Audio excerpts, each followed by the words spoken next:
नंदुरबार जिल्ह्यातील शहादा शहरात कुगडेल शिवारात असणाऱ्या साईबाबा मंदिर परिसरातील डेरेदार वृक्षतोड करण्याचा प्रकार समोर आलाय। सर्वे नंबर 96/3 मध्ये लिंब आणि पिंपळ सारख्या 19 डेरेदार वृक्षांची कत्तल करण्यात आली होती।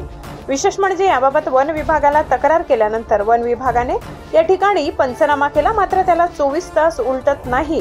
तोच पुरावे नष्ट करण्यासाठी या कत्तल झालेल्या वृक्षांची बुंद जाळण्यात आल्याचा प्रकारही समोर आलाय। पुरावे नष्ट करण्याच्या अनुषंगाने हे काम झाले असून याबाबत कडक कारवाईची मागणी वृक्षप्रेमींकडून करण्यात येत आहे।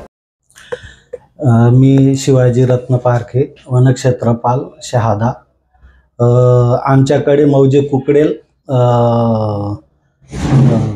सर्वे नंबर 96/3 नगर परिषदेच्या हद्दीतील जागेवर वृक्ष तोडीची आमच्याकडे श्री भुनकर यांनी तक्रार केली होती।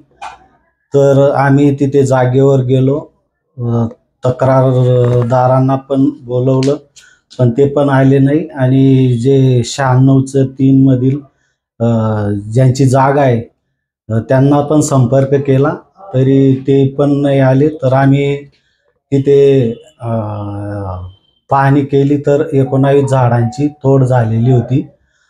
झाडे तोडीबद्दल आमच्याकडे कुठलीही परवानगी किंवा वाहतुकी परवानगी मागितलेली नाही। तरी पुढील तपास ते नगरपालिकेच्या हद्दीत असल्यामुळे नगरपालिका कारवाई करेल। सदर जागेवर आम्ही पंचनामा केला आणि तक्रारदार यांना ते पंचनामा कागदांची पूर्तता केली। चॅनल सबस्क्राइब करा, बेल आयकॉनचे बटन दाबा, सोबत शेअर करायला विसरू नका।